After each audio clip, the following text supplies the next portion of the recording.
안녕하십니까. 대치동 365 열린가정의학과 김갑성 원장입니다. 오늘은 그 12번째 시간, 암을 굶기는 치료법 북리딩 12번째 시간입니다. 마지막 시간이거든요. 오늘 다 끝내려고 해요. 이제 결국엔 이제 종착역에 거의 다가온 것 같아요. 한번 보겠습니다. 263쪽 지푸라기라도 잡는 심정. 여기는 이 챕터는 이제 읽을 만한 건 없어요. 넘어가도 됩니다. 되고 279쪽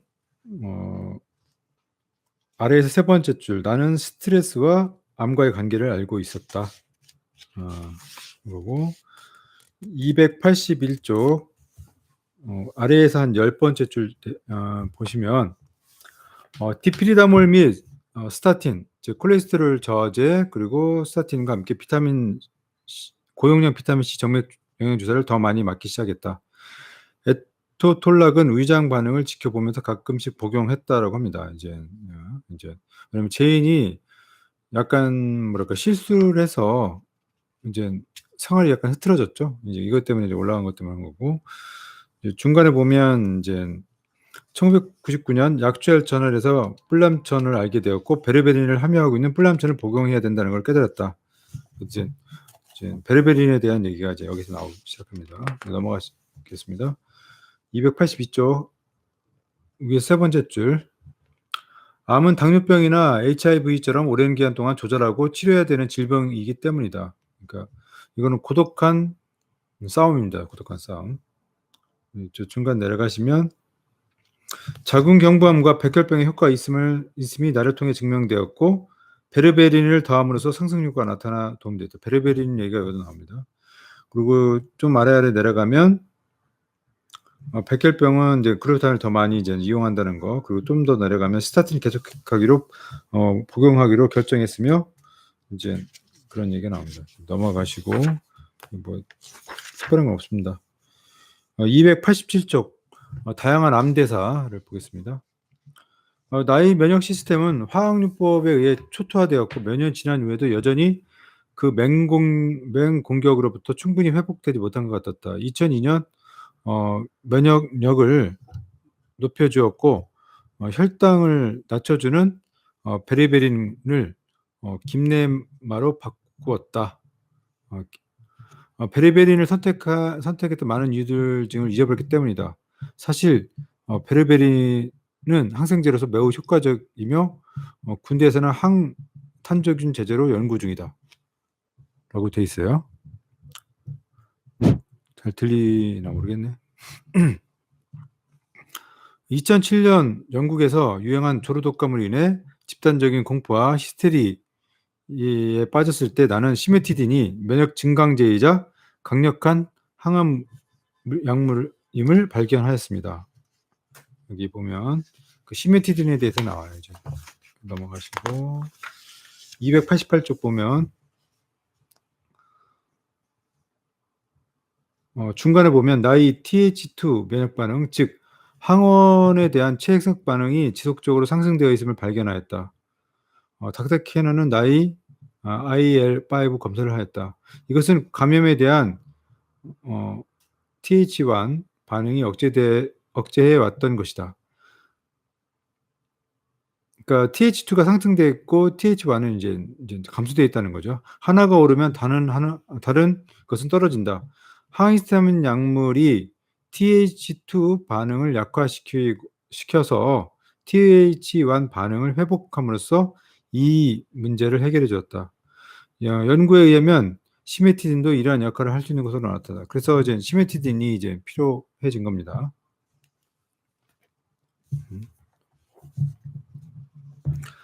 시메티딘은 제산제라 장기간 사용하면 소화 기능에 이상이 올 수 있어서 3개월 동안만 사용하였습니다. 시메티딘이 또 하나의 부작용이 뭐냐면 여성형 유방이 나타나요. 남자들 같은 경우 여기 유집도 나타날 수도 있고 여성분들도 마찬가지입니다. 우액의 산성을 유지하는 것은 적절한 소화 기능을 위해 중요했다. 내 몸의 밸런스를 회복하기 위해 풀어야 될 난제들이 많았다. 그 적중했다.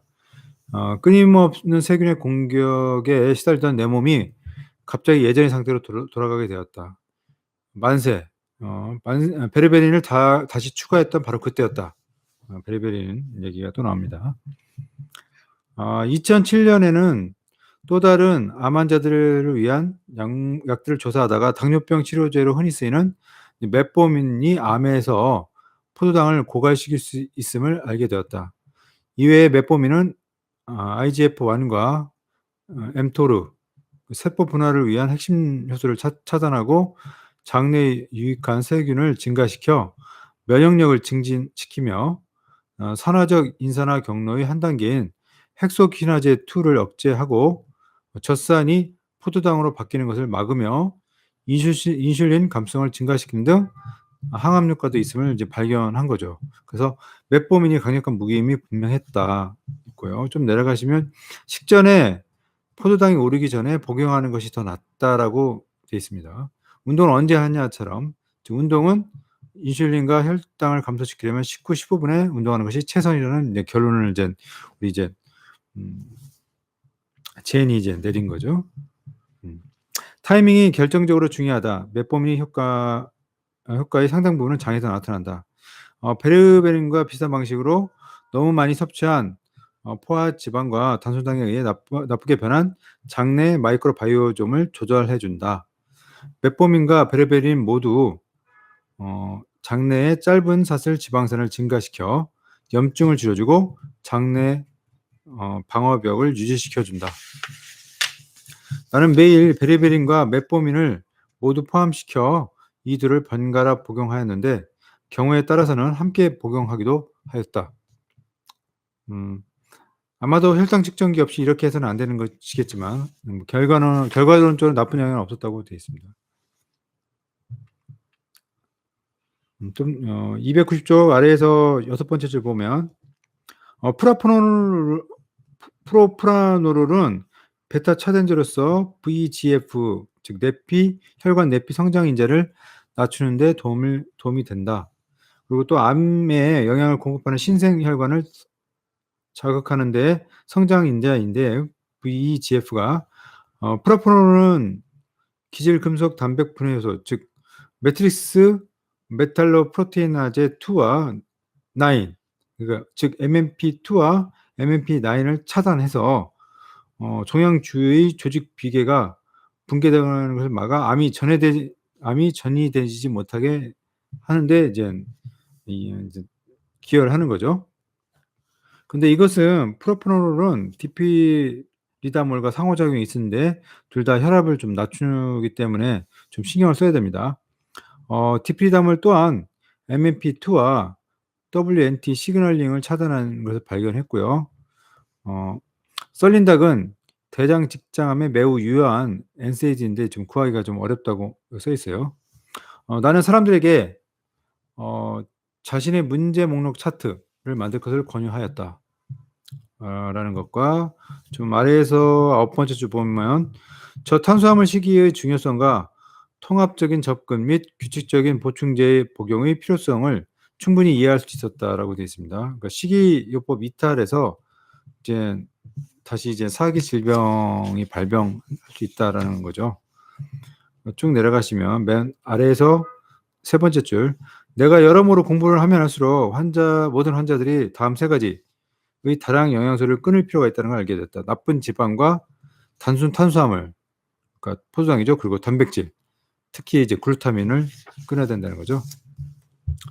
이제 292쪽 보면 나는 설탕에는 아주 가치 없었다. 꿀도 안 되고 바나나도 안 되고 포도도 알코올도 모두 안 되었다.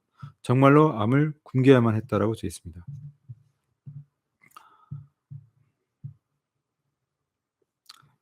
당부화 지수와 식후 인슐린을 급상승을 줄이는 것이 무엇보다 중요했다.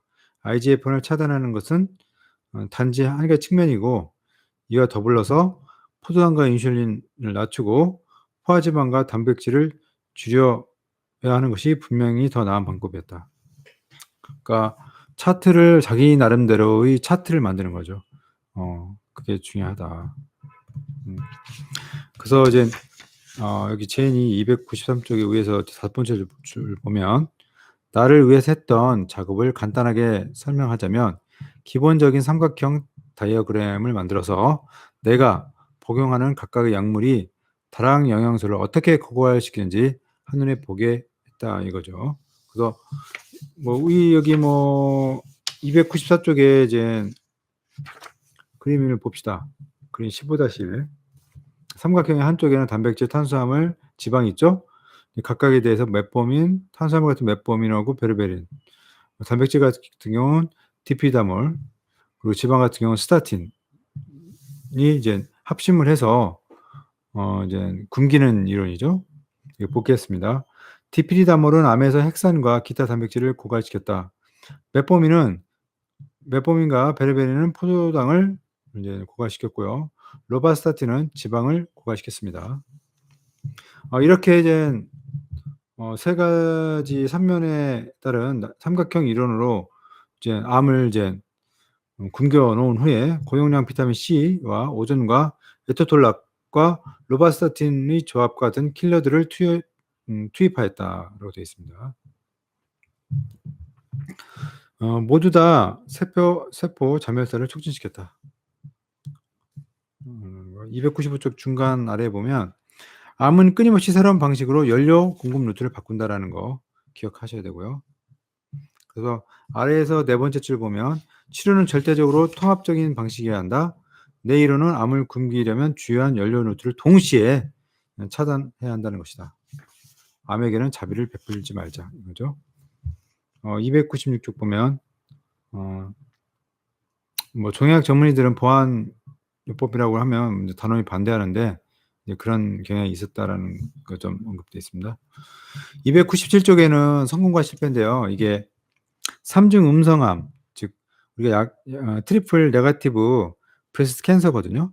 모든 유방암 중에 가장 예후가 나쁜 암으로 호르몬 치료나 헵세틴 치료에 반응을 하지 않습니다. 그래서 이제 이거에 대한 얘기가 여기 좀 있습니다. 친구인 레이첼 얘긴데 중간에 보면 몇 달 전 레이첼은 양쪽 폐 중간에 위치한 종격동에서 2차성 암이 발견되었다. 이런 얘기 있었고요. 그리고 299쪽 보면 환자는 T3N2M1 이런 코드가 있는데 T는 튜머 사이즈를 의미합니다. 그러니까 암이 침례된 정도를 얘기하는 거고요. N2는 림프노드의 위치나 수나 이런 걸 얘기하는 거고요. M은 메타스타시스, 즉 전이를 의미하는데 M1은 원격 전이가 있다. M0은 원격 전이가 없다. 이렇게 나누는 거죠. 여기는 M1 같은 경우는 이제 전이를 의미하는 것이기 때문에 전이가 됐다는 것은 환자가 사기에 해당되는 얘기거든요. 그러면 3년간 그렇습니다. 그다음 넘어가시면 특별한 내용은 없습니다. 넘어가시고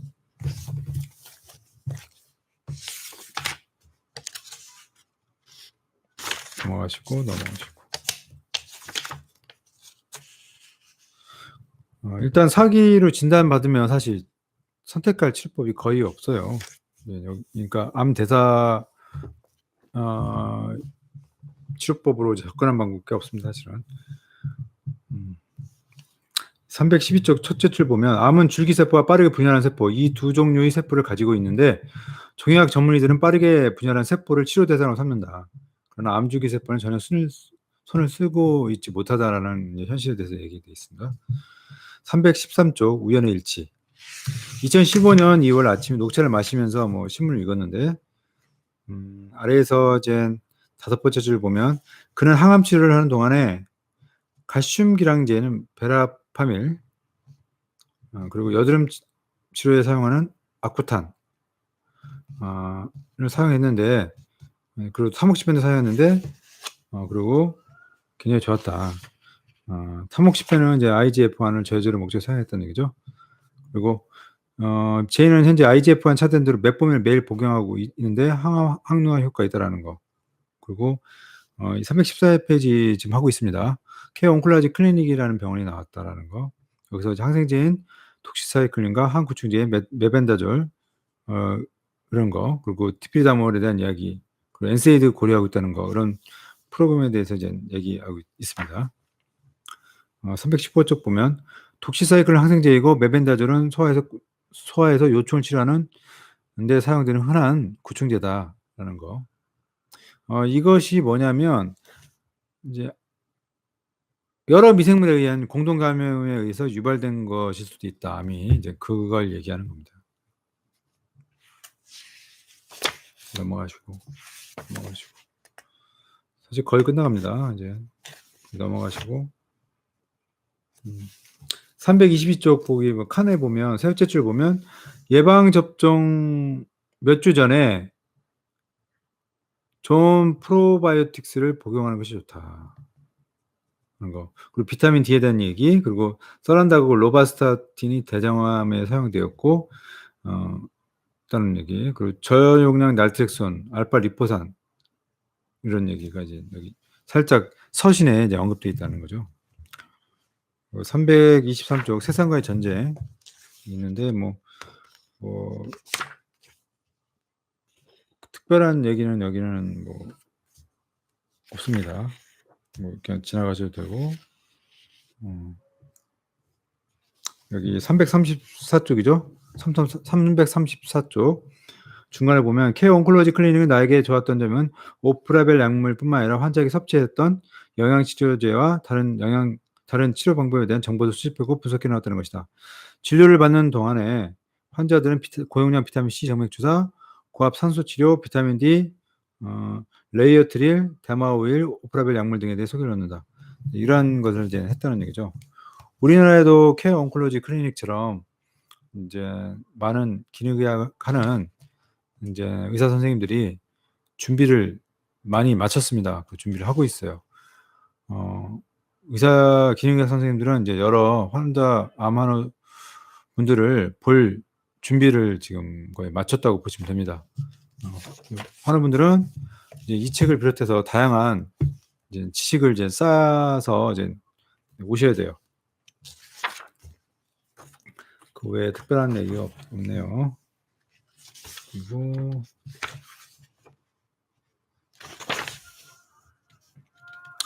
356쪽 보시겠습니다. 맥클레렌의 획기적인 치료 순서 목록 있죠. 첫 번째, 암을 굶겨라. 세포의 잘못된 신호를 중단시켜라. 이거는 이제 헤지도그하고 WNT하고 노치하고 PPAR 감마 염증이죠. 그리고 암을 퍼지는 걸 막아라. 성장인자. 그리고 크로스펙터하고 MMP. 그리고 완전히 사멸해라. 카스파제 캐스케이드와 산소 공급으로 좀 더 완만하게 자연스럽게 세포 자멸을 유도하자는 얘기고, 저용량 화학요법과 방사선 치료로도 사용하라는 얘기. 그리고 회복시켜라. 해독 과정을 이제 거쳐서 면역계가 손상받은 미토콘드리아를 이제 회복시키는 이런 순서 목록으로 하자. 의 순서대로 세포 자멸을 유도하면 죽은 암세포들이 내뿜는 독성이 체내에 쌓이지 않고 안전하게 제거될 수 있다라고 이제 설명하고 있습니다.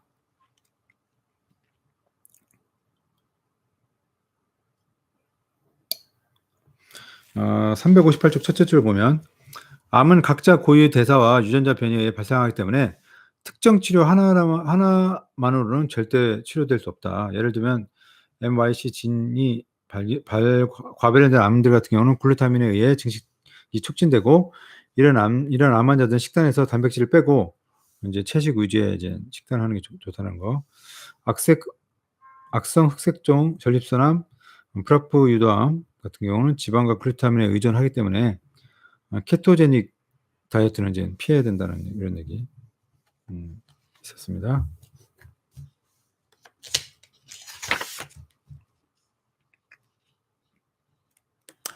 맨 마지막으로 이제 얘기하는 게 360쪽 중간에 보면 최적의 통합 치료에는 암의 성질이 대서적이라는 것을 이해하고 정통의학과 보안의학을 모두 아울러서 치료를 해줄 수 있는 종양학 전문의를 만나는 것이 이제 우선돼야 되겠다. 우리나라에서는 이제 기능의학 전문의라고 보시면 되겠죠. 이렇게 해서 오늘 12번째 시간은 이제 암을 굶기는 이제 치료법이 이제 끝났어요. 다음에는 제가 이제 영양제 처방 가이드를 한번 좀 할까 합니다. 영양제 처방 가이드를 북리등을 지금 할까 합니다. 이 영양제 처방 가이드. 기존에 저희 유튜브 사이트에 영양제 처방 가이드에 이제 각각의 성분들에 대해서 성분별 효능에 대해서 이제 제가 1번부터 99가지에 대해서 설명을 해놨어요. 그걸 보시면 되고요. 제가 이제 추가로 이제 올리려고 하는 것은 이제 우리 이제 암 치료에 많이 쓰이는 영양제제를 좀 살펴볼게요. 여기서 좀 살펴보는 그러니까 시간을 한번 이제 갖고자 합니다. 여러분 이제 수고하셨고요. 그동안 암을 굶기는 치료법 이제 저랑 이제 북리등 하느라고 많이 고생 많이 하셨어요. 이거를 이제 누차례 읽으시고 자기가 어떤 질환인가를 보시고 여기에 필요한 자기 방법을 찾고 우리 제인처럼 열심히 공부해서 살 길을 이제 찾았으면 좋겠습니다. 이 책을 읽으면서 이제 돌아가신 저희 아버님을 많이 생각했습니다. 이 책이 있었다면 어떻게 됐을까 하는 생각을 많이 해요. 자, 좀 안타깝습니다. 이 책을 읽으면서 항상 돌아가신 분을 생각하게 되는데 여러분도 소중한 가족을 지키기 위해서 이 책을 꼭 탐독을 해서 좋은 결과를 봤으면 좋겠습니다. 여러분 희망을 갖고 열심히 이제 해줬으면 좋겠습니다. 그동안 저랑 같이 이제 이 책을 북리딩 하느라고 정말 수고하셨습니다. 여러분 화이팅 합시다. 사랑합니다.